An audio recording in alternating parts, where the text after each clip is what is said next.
Dictation start होगा 5 second बाद। Start. Rail हादसों पर विराम लगाने के दावे तो खूब बढ़ चढ़कर किए जाते हैं, पर हकीकत यह है कि इनमें लगातार बढ़ोतरी ही देखी जा रही है। पिछले एक वर्ष में कई गंभीर रेल दुर्घटनाएं मामूली सावधानियां न बरती जा सकने की वजह से हो गई। अभी मुंबई से हावड़ा जा रही गाड़ी के 18 डिब्बे झारखंड के चक्रधरपुर में इसलिए पटरी से उतर गए कि चालक को अचानक ब्रेक लगाना पड़ा। वह गाड़ी जिस रास्ते से आ रही थी वहां पहले ही एक मालगाड़ी पटरी से उतर चुकी थी। अब रेल महकमा इस बात की जांच कर रहा है कि मुंबई हावड़ा मेल के चालक को मालगाड़ी पलटने के बारे में सूचना दी गई थी या नहीं।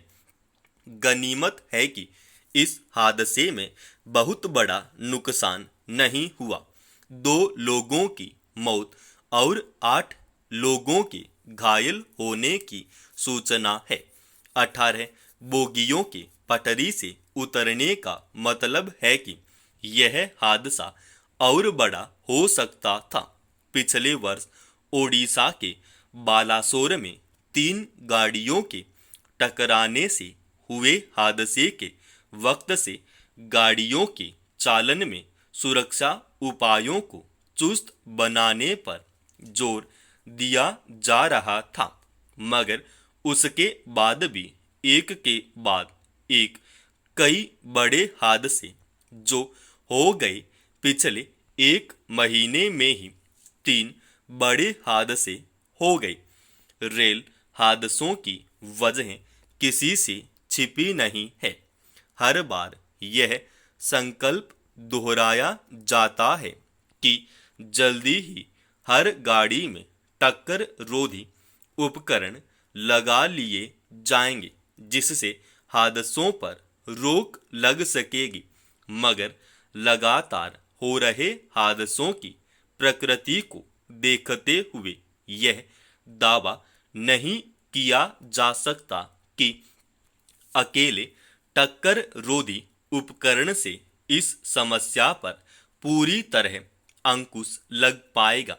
रेलवे का दावा है कि अनेक मार्गों पर कंप्यूटरीकृत संचालन प्रणाली लगा दी गई है।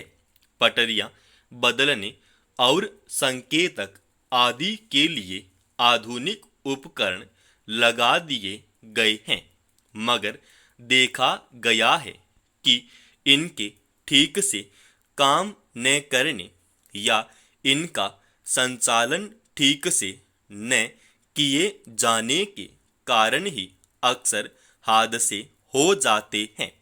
आखिरकार आधुनिक उपकरणों का संचालन भी मानवीय रूप से किया जाता है। एक तरफ तो हम तेज रफ्तार और सुविधाजनक गाड़ियां चलाकर हवाई सेवाओं पर बढ़ते बोझ को कम करने का दावा करते हैं, दूसरी तरफ पटरियों और संचालन प्रणाली पर अपेक्षित ध्यान नहीं दे पाते।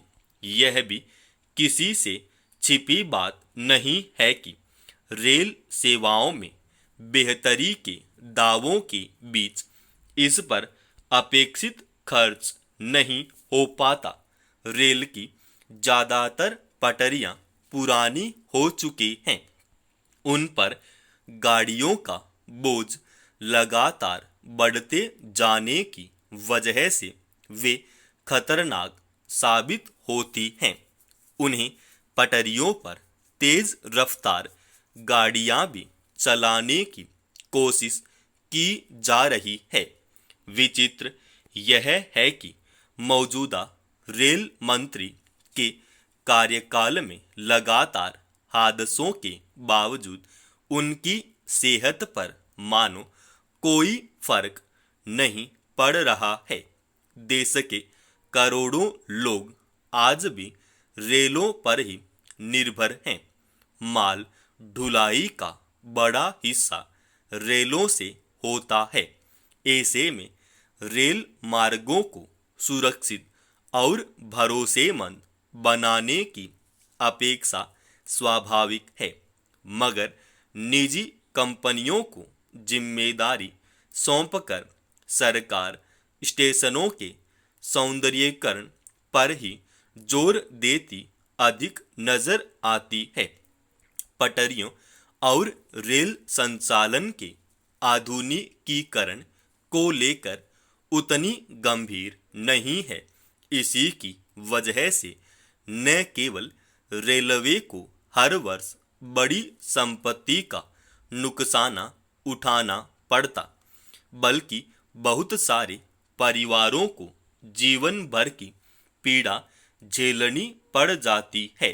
केरल में वायनाड के मेप्पाडी के पास सोमवार की रात को अचानक हुए भूस्खलन से जैसी तबाही हुई, उससे एक बार फिर यही रेखांकित हुआ है कि कुदरत के सामने समूची व्यवस्था कई बार लाचार हो जाती है।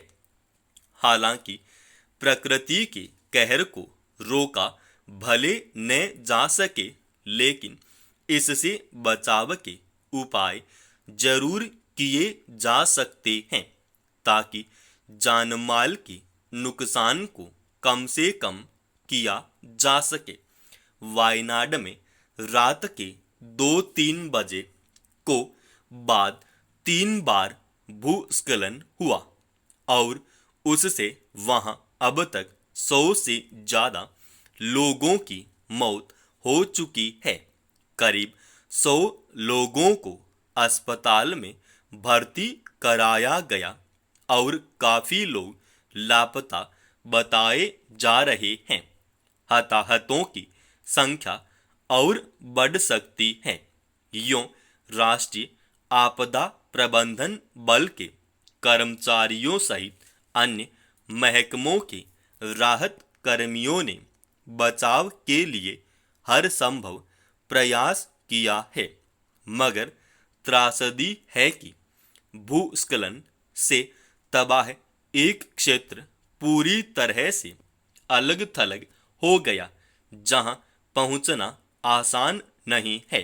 भारी बारिश की वजह से राहत कार्य में बाधा पेश आई है। गौरतलब है कि केरल में पिछले कुछ दिनों से लगातार भारी बारिश हो रही है, जिससे कई जगहों पर जनजीवन अस्त व्यस्त है, मगर अब वहां कई जगहों पर बाढ़ और भूस्खलन जैसी त्रासदी भी दिखने लगी है। वायनाड में पहले भी घनघोर बारिश और उसकी वजह से भूस्खलन की घटनाएं होती रही हैं, मगर सोमवार रात वहां जो हुआ उसने वायनाड के साथ साथ सभी जगहों के लोगों के सामने एक खौफ का मंजर पैदा कर दिया है। पहाड़ों के बीच बसे और हरा भरा स्वर्ग कहे जाने वाले वायनाड की पारिस्थितिकी को बेहद नाजुक माना जाता है। पश्चिमी घाट के नजदीक होने की वजह से वहां भूस्खलन का खतरा बना रहता है। पश्चिमी घाट में तीव्र ढलान है और मानसून में भारी बारिश से मिट्टी इतनी गीली और ढीली हो जाती है कि भूस्खलन के मामले बढ़ जाते हैं। जाहिर है, यह स्थिति अगर कुदरतन पैदा होती है तो इसे तत्काल रोकना शायद मुमकिन नहीं है, मगर हर वर्ष बारिश के मौसम में भूस्खलन की आशंका के मद्देनजर बचाव के एहतियाती इंतजाम जरूर किए जा सकते हैं। समाप्त। दोस्तों, इस डिक्टेशन का पीडीएफ फाइल अपने Telegram channel study with HP Swami पर डाल रखा है और ऐसे ही रोजाना डिक्टेशन के लिए एक बार इस चैनल को आप अभी सब्सक्राइब कीजिए।